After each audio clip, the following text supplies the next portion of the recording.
Death penalty opponents are cheering the Holy Father after he suggested the Catholic Church revise the catechism to ban capital punishment. La pena di morte è inammissibile perché attenta all'inviolabilità e dignità della persona. Francis saying capital punishment isn't justified under any circumstances. He made the comments yesterday during a ceremony at the Vatican marking the 25th anniversary of the Catechism published under Pope John Paul II. It permits the death penalty if it is the only way to defend life against an unjust aggressor. J.D. Flynn, the new editor-in-chief of Catholic News Agency, joins us from Rome. Welcome to the program. Thanks so much. You say that the Holy Father is presenting a strikingly different vision. What is it? Well, Lauren, the Church's teaching on the death penalty is a very nuanced thing. The Church teaches, and the past several popes have been advocating, as have bishops around the world, for abolition of the death penalty, encouraging societies not to use the death penalty.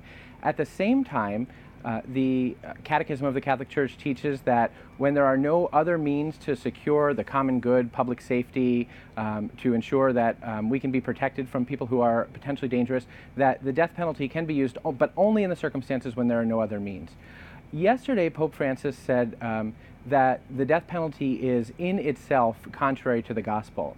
And this is a different vision. Rather than saying that we ought not use the death penalty, he's saying that there's no possibility for its use. And that changes not only the way we understand the death penalty, but it represents a different way of looking at our social teaching and our doctrine. Pope John Paul II formally revised the Catechism in 1997 to say that in this modern world, the cases where the death penalty is justified, quote, are very rare, if not practically inexistent. Is Pope Francis taking that teaching one step further? Pope Francis is building on it. He is saying, as John Paul II did, as Benedict XVI did, he's saying that in the modern world, especially in the West, there seem to be no cases where we would have any need at all for the death penalty because we have other means of securing the common good and our safety.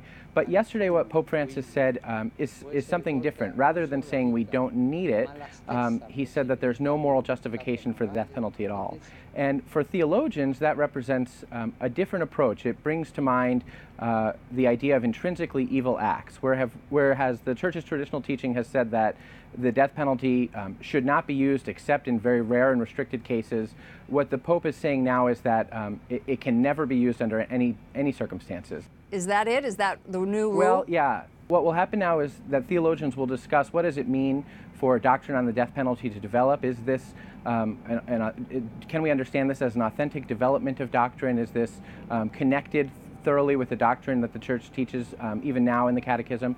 And so the Congregation for the Doctrine of the Faith will be involved in that conversation, certainly, but also, you know, the Pope has a penchant for bringing in voices from so many different places. We can expect, I think, perhaps some unexpected voices in this conversation, working out theologically what this means and how we can understand this in continuity with the Church's teaching on execution. Fascinating development. I'm sure we'll be following this in the future. Thank you so much for joining us. J.D. Flynn, Editor-in-Chief of Catholic News Agency. Thanks a lot, Lauren.